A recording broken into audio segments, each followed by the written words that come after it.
ആദ്യം പോകുന്നത് ഇന്നത്തെ ഏറ്റവും വലിയൊരു വിവാദ വിഷയമായി മാറിയിരിക്കുന്നത് PM ശ്രീയാണ്.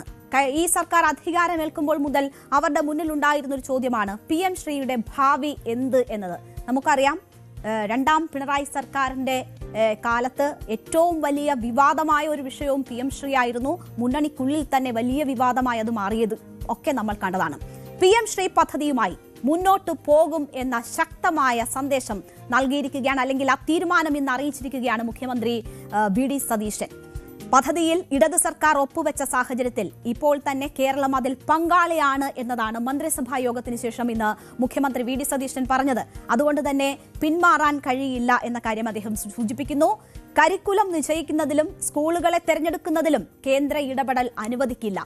ഇതേക്കുറിച്ച് പരിശോധിക്കാൻ വിദ്യാഭ്യാസ മന്ത്രി കൺവീനറായ 4-അംഗ സമിതി രൂപീകരിച്ചു എന്ന കാര്യം അദ്ദേഹം പറയുന്നു. ഇവരുടെ റിപ്പോർട്ടിന്റെ അടിസ്ഥാനത്തിലാകും ഇതിന്റെ തുടർ നടപടികൾ എന്നതാണ് മുഖ്യമന്ത്രി വിശദീകരിക്കുന്നത്. PM ശ്രീ വിഷയത്തിൽ ഒപ്പുവെച്ച BJP ഇതര സംസ്ഥാനങ്ങളുമായി കൂടിയാലോചിച്ച് കൂട്ടായ തീരുമാനം എടുക്കും ഈ വിഷയത്തിലെന്നും മുഖ്യമന്ത്രി പറയുകയാണ്. അപ്പോൾ PM ശ്രീ തുടരുമെന്നുറപ്പായിരിക്കുന്നു. അതിൽ ചില കാര്യങ്ങൾ പഠിക്കാൻ ഒരു ഉപസമിതി വരുന്നു. ഒപ്പം കരിക്കുലം ഉൾപ്പെടെയുള്ള കാര്യങ്ങളിൽ കേന്ദ്ര സർക്കാരിന്റെ ഇടപെടൽ അനുവദിക്കില്ല എന്ന് പറയുകയാണ്. പക്ഷേ ഇതും വലിയ വിവാദമാകുന്നു. PM ശ്രീ പദ്ധതിയിൽ ഇടത് സർക്കാർ പങ്കാളിയാകുമ്പോൾ അതിനെ എതിർത്ത കോൺഗ്രസ് UDF അധികാരത്തിൽ വരുമ്പോൾ എങ്ങനെ ഈ പദ്ധതിയുടെ ഭാഗമാകും എന്ന ചോദ്യമാണ് ഏറ്റവും പ്രധാനമായി ഉയരുന്നത്. എന്തായാലും അതിന്റെ വിശദാംശങ്ങളിലേക്ക് നമ്മൾ കടക്കുമ്പോൾ PM ശ്രീ പദ്ധതിയിൽ പങ്കാളിയാകാൻ സർക്കാർ നിർബന്ധിതരായിരിക്കുകയാണ് എന്നതാണ് മുഖ്യമന്ത്രി വിശദീകരിക്കുന്നത്. ഇത് UDFന്റെ താല്പര്യം എന്ന നിലയിലല്ല, അവർ നിർബന്ധിതരായി പോകുന്നു. ഇടത് സർക്കാരാണ് കരാർ ഒപ്പിട്ട് പണം വാങ്ങിയത് എന്നതാണ് മുഖ്യമന്ത്രി ചൂണ്ടിക്കാട്ടുന്നത്. ധനകാര്യ വകുപ്പിന്റെ വരെ ക്ലിയറൻസ് വാങ്ങിയാണ് ഈ കരാറിൽ ഒപ്പുവെച്ചത്. വിദ്യാഭ്യാസ അവകാശങ്ങൾ ബലി കഴിക്കാതെ പദ്ധതി നടപ്പിലാക്കാനുള്ള വഴിയാണ് ഇപ്പോൾ സർക്കാർ തേടുന്നത് എന്നതാണ് മുഖ്യമന്ത്രി സൂചിപ്പിക്കുന്നത്. NEP നേരത്തെ തന്നെ കേരളത്തിൽ നടപ്പാക്കി തുടങ്ങിയെന്ന് മുഖ്യമന്ത്രി പറയുന്നു. PM ശ്രീ വിഷയത്തിൽ മന്ത്രിസഭാ അംഗങ്ങളെ പോലും ഇരുട്ടിൽ നിർത്തി ഇടത് സർക്കാർ ഒപ്പിട്ടതിനെയാണ് ഞങ്ങൾ അന്ന് എതിർത്തത് എന്നതാണ് VD സതീശൻ ഇപ്പോൾ വിശദീകരിക്കുന്നത്. കേന്ദ്രത്തിൽ നിന്ന് കിട്ടാനുള്ള 1000 കോടിയിലേറെ രൂപ ഔദാര്യമല്ല, അത് അവകാശമാണ്. വർഗീയ അജണ്ട നടപ്പാക്കാൻ അനുവദിക്കാതെ പദ്ധതി മുന്നോട്ട് കൊണ്ടുപോകാനാണ് സർക്കാർ ശ്രമിക്കുന്നതെന്നും മുഖ്യമന്ത്രി പറയുന്നു. PM ശ്രീ പദ്ധതിയിൽ നിന്ന് പിന്മാറണമെന്നാവശ്യപ്പെട്ട് ഒരു കത്ത് പോലും മുൻ സർക്കാർ അയച്ചിട്ടില്ല എന്നതാണ് മുഖ്യമന്ത്രി പറയുന്നത്. അപ്പോൾ ഇത് തങ്ങളുടെ കാര്യമല്ല, തങ്ങൾ ഇതിന് നിർബന്ധിതരാവുകയാണ്, തങ്ങൾക്കിത് തുടരാതെ മറ്റു മാർഗമില്ല എന്ന ഒരു നിസ്സഹായ അവസ്ഥ അവതരിപ്പിക്കുന്നത് പോലെയാണ് VD സതീശൻ ഇന്ന് PM ശ്രീയിലെ നിലപാട് പറഞ്ഞത്. അദ്ദേഹത്തിന്റെ പ്രതികരണം ഒന്ന് കേൾക്കാം. PM ശ്രീ പദ്ധതിയെ സംബന്ധിച്ചുള്ള വിശദമായ ഒരു ചർച്ച ചെയ്തു. കഴിഞ്ഞ ഗവൺമെന്റ് PM ശ്രീ പദ്ധതിയിൽ ഒപ്പുവെച്ചിട്ടുണ്ടായിരുന്നു. അപ്പോൾ ഇപ്പോൾ കേരള ഗവൺമെന്റ് അതിൽ പങ്കാളിയാണ്.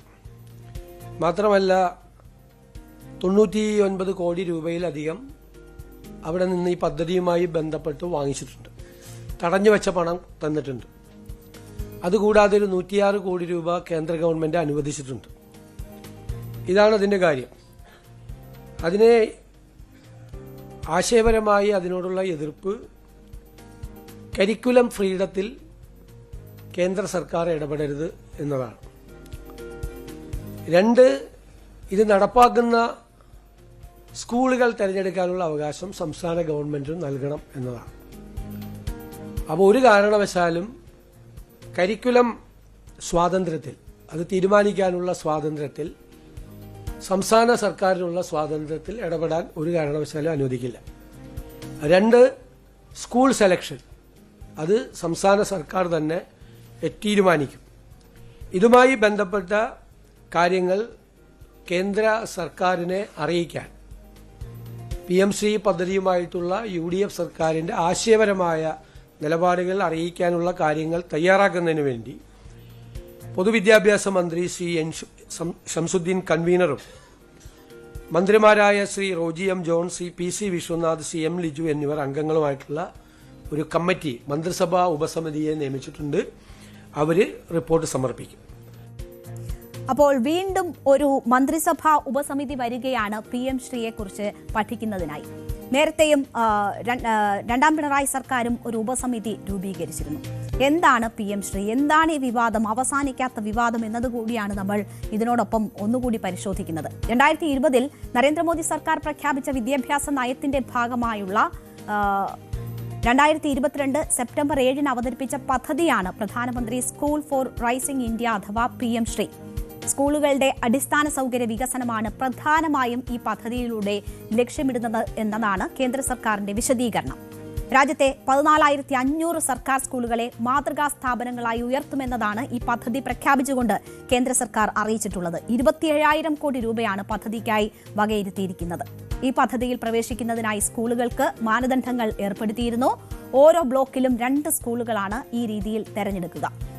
എന്തുകൊണ്ട് ഇത് എതിർക്കപ്പെടുന്നു എന്നത് നോക്കിയാൽ, എന്തുകൊണ്ടാണ് കേരളത്തിലും മറ്റ് BJP ഇതര സർക്കാരുകൾ ഉള്ള സംസ്ഥാനങ്ങളിലും ഇത് എതിർക്കപ്പെടുന്നത് എന്നത് നോക്കിയാൽ, പദ്ധതിയിൽ ചേരണമെങ്കിൽ വിദ്യാഭ്യാസ മന്ത്രാലയവുമായി ഒരു ധാരണാപത്രത്തിൽ ഒപ്പുവെക്കണം.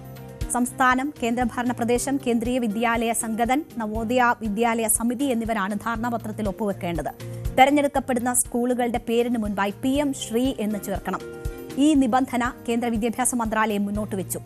പദ്ധതി അവതരിപ്പിച്ചപ്പോൾ തന്നെ കേരളം അടക്കമുള്ള സംസ്ഥാനങ്ങൾ വിയോജിപ്പ് അറിയിച്ചിരുന്നു. ഡൽഹി, പഞ്ചാബ് സംസ്ഥാനങ്ങളിൽ സമാനമായ പദ്ധതികൾ അന്നത്തെ ആം ആദ്മി പാർട്ടി സർക്കാരുകൾ നടപ്പിലാക്കിയിരുന്നതിനാൽ അവർ പദ്ധതിയിൽ ചേരാനില്ലെന്ന് അറിയിച്ചു. PM ശ്രീ എന്ന് ചേർക്കാൻ കഴിയില്ലെന്ന് പശ്ചിമ ബംഗാൾ അറിയിച്ചിരുന്നു. പിന്നീട് പഞ്ചാബ് പദ്ധതിയിൽ ചേർന്നു. പശ്ചിമ ബംഗാളും തമിഴ്നാടും സുപ്രീം കോടതിയെ സമീപിക്കുകയും ചെയ്തു. അപ്പോൾ ഇത് PM ശ്രീ എന്നുള്ള പേര് ഉപയോഗിക്കണം എന്നതുൾപ്പെടെയുള്ള നിബന്ധനകൾ, ഒപ്പം തന്നെ കരിക്കുലവുമായി ബന്ധപ്പെട്ടുള്ള ആശങ്കകൾ, അതിലൂടെ RSSന് താല്പര്യമനുസരിച്ചുള്ള പാഠ്യപദ്ധതികൾ വരുമെന്നും ആ രീതിയിൽ നമ്മളുടെ പാഠ്യപദ്ധതിയെ സ്വാധീനിക്കാനുള്ള ശ്രമങ്ങൾ നടക്കുമെന്നുമൊക്കെയുള്ള വിമർശനങ്ങളാണ് ഇതിനെതിരായി ഉന്നയിച്ചിട്ടുള്ളത്, രാഷ്ട്രീയ വിവാദമായി മാറിയിട്ടുള്ളത്. എന്നിട്ടും എന്തുകൊണ്ടാണ് കഴിഞ്ഞ സർക്കാർ ഈ പദ്ധതിയിൽ ഒപ്പിട്ടത്? PM ശ്രീയിൽ സംസ്ഥാന സർക്കാർ ഒപ്പുവെക്കാനുണ്ടായ സാഹചര്യം അത് ഫണ്ട് കേന്ദ്ര സർക്കാർ പിടിച്ചുവെച്ചതുമായി ബന്ധപ്പെട്ടാണ്. PM ശ്രീയിൽ ഒപ്പുവെക്കാതെ ചില ഫണ്ടുകൾ തരില്ല എന്ന കേന്ദ്ര സർക്കാർ നിർബന്ധം പിടിച്ചപ്പോഴാണ് അത്തരമൊരു ഒപ്പുവെക്കൽ ഉണ്ടായത് എന്നതാണ് അന്നത്തെ സർക്കാർ വിശദീകരിച്ചത്. പക്ഷേ മന്ത്രിസഭ പോലും അറിയാതെയാണ് അന്ന് പദ്ധതിയിൽ സർക്കാർ ഒപ്പിട്ടത്. പൊതുവിദ്യാഭ്യാസ സെക്രട്ടറി K. വാസുകിയാണ് ഡൽഹിയിൽ ധാരണാപത്രത്തിൽ ഒപ്പുവെച്ചത്. പദ്ധതിയിൽ ഒപ്പിട്ടതോടെ 1,500 കോടി രൂപയുടെ കേന്ദ്ര ഫണ്ട് കേരളത്തിന് ലഭിക്കും എന്ന സാഹചര്യം ഉണ്ടായി. ധാരണാപത്രത്തിൽ ഒപ്പിടാത്തതിനാൽ ഫണ്ട് തടഞ്ഞുവെച്ചിരിക്കുകയായിരുന്നു. CPIയുടെ എതിർപ്പ് മറികടന്നാണ് ഈ രണ്ടാം പിണറായി സർക്കാർ ഈ തീരുമാനമെടുക്കുന്നത്. LDFO മന്ത്രിസഭയോ ചർച്ച ചെയ്യാത്ത വിഷയം സ്വന്തം നിലയ്ക്ക് നടപ്പാക്കാൻ വിദ്യാഭ്യാസ വകുപ്പ് തീരുമാനിച്ചതിനെതിരെ മന്ത്രിസഭായോഗത്തിൽ CPI മന്ത്രിമാർ വിയോജിപ്പ് അറിയിച്ചിരുന്നു. മാത്രവുമല്ല, അത് വലിയ രാഷ്ട്രീയ വിവാദമായി പിന്നീട് മാറുകയും ചെയ്തു. അതിനെ തുടർന്ന് സർക്കാർ ഇത് മരവിപ്പിക്കുന്ന സാഹചര്യമുണ്ടായി. CPIയുടെ എതിർപ്പ് വലിയ ശക്തമായി തുടർന്നു. പരസ്യമായ വാക്പോരിലേക്ക് അത് പോയി. ഒരു ഘട്ടത്തിൽ CPI മുന്നണി വിടുമോ എന്ന സംശയം വരെ ഉയർന്നു. ഒടുവിൽ CPIയുടെ സമ്മർദ്ദത്തിന് സർക്കാർ വഴങ്ങുകയായിരുന്നു. പദ്ധതി മരവിപ്പിക്കാൻ തീരുമാനിക്കുകയായിരുന്നു. ഒപ്പം ഇതിനെക്കുറിച്ച് പഠിക്കാൻ ഒരു സമിതിയെ നിയോഗിച്ചു. ക്യാപ്റ്റൻ അബൈൻസ് എന്ന കേന്ദ്രത്തിന് വിദ്യാഭ്യാസ വകുപ്പ് ഒരു കത്ത് നൽകി. അത് വ്യക്തമാക്കിക്കൊണ്ട് ഒരു കത്ത് നൽകി.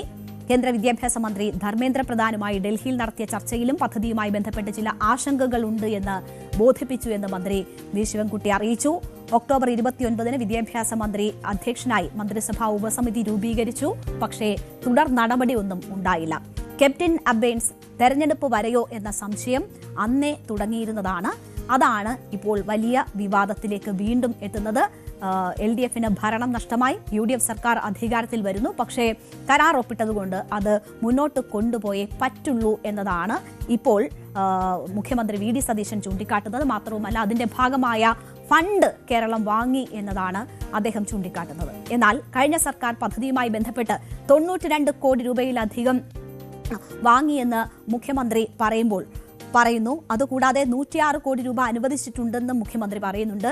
കരിക്കുലം നിശ്ചയിക്കുന്ന സ്വാതന്ത്ര്യത്തിൽ കേന്ദ്ര സർക്കാർ ഇടപെടാൻ പാടില്ല എന്നതാണ് UDF സർക്കാരിന്റെ നിലപാട്. പദ്ധതിയിൽ ഏത് സ്കൂളുകളെ ഉൾപ്പെടുത്തണമെന്ന് സർക്കാർ തീരുമാനിക്കും. പദ്ധതിയുമായി ബന്ധപ്പെട്ട ആശയപരമായ നിലപാടുകൾ കേന്ദ്ര സർക്കാരിനെ അറിയിക്കാനുള്ള കാര്യങ്ങൾ തയ്യാറാക്കാൻ വിദ്യാഭ്യാസ മന്ത്രി N. ഷംസുദ്ദീൻ കൺവീനറായും മന്ത്രിമാരായ Roji M. John, PC Vishnunath, M. Liju എന്നിവർ അംഗങ്ങളായും മന്ത്രിസഭാ ഉപസമിതിയെ നിയോഗിച്ചുവെന്നും മന്ത്രി പറയുന്നു.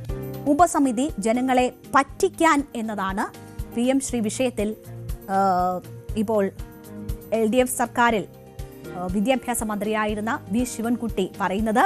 UDF സർക്കാർ ഉപസമിതി രൂപീകരിച്ചത് ജനങ്ങളെ പറ്റിക്കാനാണ്, കേന്ദ്ര സർക്കാരുമായുള്ള അഡ്ജസ്റ്റ്മെന്റ് ആണ് എന്നതാണ് അദ്ദേഹം പറയുന്നത്. കരാറിൽ ഒപ്പുവെക്കുന്ന കാലത്ത് വിദ്യാഭ്യാസ മന്ത്രിയായിരുന്നു വി ശിവൻകുട്ടി. അദ്ദേഹമാണ് ഇപ്പോൾ ഈ ആരോപണം ഉന്നയിക്കുന്നത്.